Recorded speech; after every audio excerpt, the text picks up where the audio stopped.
मैं समझ गया था कि कुछ गलत होने वाला है। हम चौकीदार को ऊपर से देखते हैं, वो अपना डंडा ठोक के जा रहा होता है और जैसे ही वो हमारे घर से थोड़ी दूर जाता है,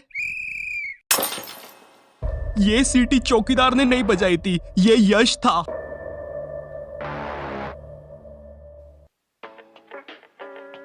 तो पता है, जब मैं 10th क्लास में था, पढ़ाई में मैं तो कुछ खास नहीं था। मैं उन बच्चों में से आता था जो पढ़ाई छोड़कर सारे कामों में अच्छे होते हैं। तुम इनसे क्रिकेट खिलवा लो, फुटबॉल खिलवा लो, हाँ मैं भी वैसे ही था। स्पोर्ट्स में अच्छा, क्रिएटिविटी में अच्छा, बस पढ़ाई मत करवाना। फिर रिलेटिव्स भी कुछ ऐसे ताने मारते थे, हाँ पढ़ाई छोड़ के कुछ भी करवा लो इनसे। हाँ तो उसमें दिक्कत क्या है सड़ेली आंटी, पढ़ पढ़ के क्या तुम्हारे विक्की जैसा हो जाऊं? 2 1 get 2 2 2 या 4। नहीं, सब ठीक हो जाएगा। तो 10th क्लास बोर्ड होती है और इस क्लास में तुम्हारे पास चॉइस नहीं होती, तुम्हें पढ़ना ही पड़ेगा घर वालों के प्रेशर के कारण। फिर यहाँ तुम्हारी क्रिएटिविटी या टैलेंट काम नहीं आते। भले तुम्हें जमीन पे सर रख के इतना तेज घूमना आता है कि तुम उड़ भी सकते हो। तो जब मैं 10th क्लास में था, मेरा पढ़ने में कुछ खास मन नहीं लगता था। मेरी मम्मी ने मुझे कुछ उपाय बताए। सुबह जल्दी उठ के नहा धो के पूजा पाठ करके पढ़ने बैठा कर, सब कुछ याद हो जाएगा। नहीं, मुझे एक बात बताओ, ये सुबह उठ के जल्दी पढ़ने वाली बात लोग इतना बड़ा चढ़ा के क्यों बताते हैं? नहीं, बिल्कुल ऐसे बोलेंगे, हाँ बेटा साल भर पढ़ाई नहीं करी और अभी तुम्हारी फट रही है, कोई बात नहीं, एक दिन सुबह जल्दी उठ के पढ़ लो, सब कुछ याद हो जाएगा। तो अंकल आप सुबह उठ के पढ़ लेती है, गैराज क्यों संभाल रहे हो? क्योंकि मैं सुबह उठ के पाना फेंकने की प्रैक्टिस करता था साले, बात करता है। अब देखो, मेरे से तो पढ़ाई हो नहीं रही थी और मेरे 10th के प्री बोर्ड्स भी पास आ रहे थे, तो मैंने सोचा कि मैं मेरे एक दोस्त के साथ पढ़ाई कर लेता हूँ। तो उस टाइम मेरा एक दोस्त था, उसे हम बोलेंगे यश, क्योंकि उसका रियल नेम यशश था और मुझे वो बहुत अजीब लगता था। ऐसा लगता था 2 यश नाम के बंदे एक ही में घुसेड़ दिए। अब जो ये यश था ना, ये पढ़ाई और मस्ती दोनों में अच्छा था। मुझे नहीं पता कैसे था, बट था। तो अब मैंने फटी में अपनी झोली और पानी की कुप्पी उठाई और यश की गुफा की तरफ चल दिया। यश मुझे भी पढ़ा ले अपने साथ। पहले ये बता, तेरा एसएसटी में कितना हो गया? अरे एसएसटी की तो पुस्तक ही नहीं मिली मेरे को जब मैं लेने गया था। तू पुस्तक खरीदने कब गया था? सोमवार माने कल। ओह, फिर तो तू पास नहीं हो पाएगा। ठीक है। फिर मैं अपनी पानी की कुप्पी और झोली उठा के घर आ गया। नहीं, ऐसा कुछ भी नहीं हुआ था, ठीक है। मैंने यश को समझाया था कि मैं कवर कर लूंगा उसके साथ सारा कोर्स, तो वो भी जैसे तैसे मान गया, क्योंकि उसको भी वापस से पूरा सिलेबस रिवाइज करना था। पूरा सिलेबस वापस से रिवाइज, समझ रहे हो? और इधर एक मैं हूँ जिसे सिलेबस तक नहीं पता। मेरे पास कुछ था तो वो थे पुराने साल के क्वेश्चन पेपर्स, क्योंकि वो रिपीट होते हैं। मगर खैर, यश के साथ मेरी पढ़ाई सही चल रही थी। बट फिर मेरे 2 और दोस्त, जिनकी सेम मेरी जैसी हालत थी, वो भी यश के घर आ जाते हैं पढ़ने के लिए, और यश उन्हें आने भी देता है। और कसम से ये बहुत बड़ी गलती थी हमारी। अभी तक हम बस 2 लोग थे, इसलिए हमारी पढ़ाई अच्छी चल रही थी। बट अब हम 4 लोग हो चुके थे। हम जैसे ही पढ़ने बैठते हैं, थोड़ी देर बाद पता नहीं क्या होता है, हम सब मजा कर रहे होते हैं। ओए यारों का यार, दुश्मनों की हार, रोल नंबर 21 बना सुपरस्टार। सुनो कहानी नंबर 1, इसका रोल नंबर 21। अभी चल क्या रहा है, हम तो पढ़ाई करने बैठे थे ना। पता है, हमने पूरा दिन मैगी खाने में और कार्टून्स की बात करने में लगा दिया था। इसलिए कभी भी ग्रुप स्टडीज करने मत जाना, ठीक है? ग्रुप स्टडीज स्मार्ट लोगों की चीज नहीं होती है यार। और मुझे पता है तुम लोग काफी ज्यादा स्मार्ट हो, और मैं श्योर हूँ तुमने रेलेवल के बारे में भी सुना ही होगा, और काफी लोगों ने तो अभी तक रजिस्टर भी कर दिया होगा।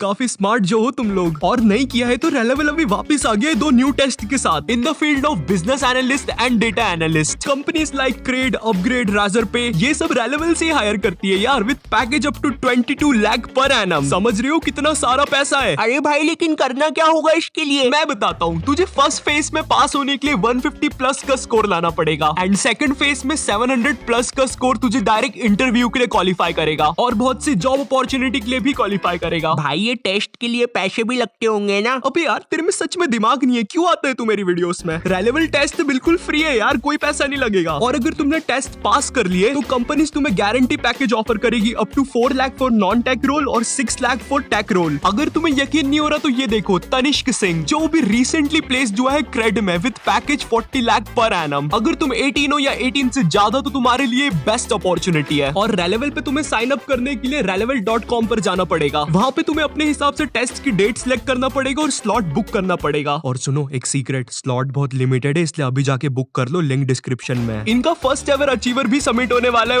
18 नवंबर एट 7 PM, जहाँ पर सुनील छेत्री सर भी होंगे, और बहुत से वो लोग भी जिनके रेलेवल के थ्रू जॉब लगी है। तो जाके इनके चैनल को भी सब्सक्राइब कर देना और अपने नोटिफिकेशंस भी ऑन कर लेना, तुम्हें सारी लिंक डिस्क्रिप्शन में मिल जाएगी। Now back to the video. पूरा दिन बर्बाद कर देने के बाद हम लोग फाइनली रात में बैठते हैं पढ़ने। और तुम्हें पता होगा अगर तुम दोस्त लोग के साथ होते हो रात में तो तुम में एक अलग सी एनर्जी होती है। बस वही एनर्जी यश में बहुत ज्यादा हो गई थी। हम रात में 10 बजे बैठे थे पढ़ने, उसके जस्ट 15 मिनट बाद यश बोलता है बस यार अब पढ़ाई बंद करते, मन नहीं हो रहा। अच्छा ठीक है फिर।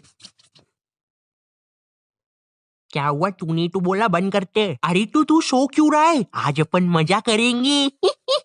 भाई तू ऐसे क्यों हंस रहा है, मुझे डर लग रहा है। सुन उधर से नमकीन लेके आ, फियर फाइल्स लगा टीवी पे। भाई ये बंदा पढ़ाई छुड़वा के माहौल बनाने में लगा है। देखते ही देखते रात में 10 से 2 बज जाती है। बट फिर हमें एक आवाज आती है। अगर कोई नॉर्मल बंदा होता ना तो उसकी तो जान ही निकल जाती कि ये आवाज कहां से आई। बट ये हमारा चौकीदार था। तुम लोग के उधर होते या नहीं पता नहीं, बट हमारा चौकीदार रात में 2 से 3 के बीच में आता था, ताकि अगर रात में कहीं पर चोरी हो रही हो तो इसको पता चल जाए। ये बंदा एक तो इतने डरावने तरीके से ठोकता है ना 3 बार। सोचो रात में एकदम सुनसान माहौल और फिर 3 बार ठोकने की आवाज। भाई ऐसा चौकीदार हो तो मैं तो कभी चोरी ना करूं। क्या भूत वूत बुलाता है क्या रात में 3 बार ठोक के। खैर अब हम लोग को आती है चौकीदार की आवाज रात में। 1 सेकंड के लिए तो हम सब शांत हो गए। फिर यश बोला ओए चलो बाहर उसको ऊपर से देखते हैं। मैं समझ गया था कि कुछ गलत होने वाला है। हम चौकीदार को ऊपर से देखते हैं, वो अपना डंडा ठोक के जा रहा होता है और जैसे ही वो हमारे घर से थोड़ी दूर जाता है, ये सीटी चौकीदार ने नहीं बजाई थी, ये यश था। हम लोग जल्दी से भाग के अंदर आते हैं और सब लोग शांत हो जाते हैं। हमारी जान निकल चुकी थी। रात में 3 बजे ये बंदा चौकीदार की मजे ले रहा है। चौकीदार के पैरों की आवाज वापस आ रही होती है, मगर थोड़ी देर बाद वो वापस चला जाता है। मगर फिर से जैसे ही चौकीदार सीटी बजाता है उसके बाद यश भी बजा देता है।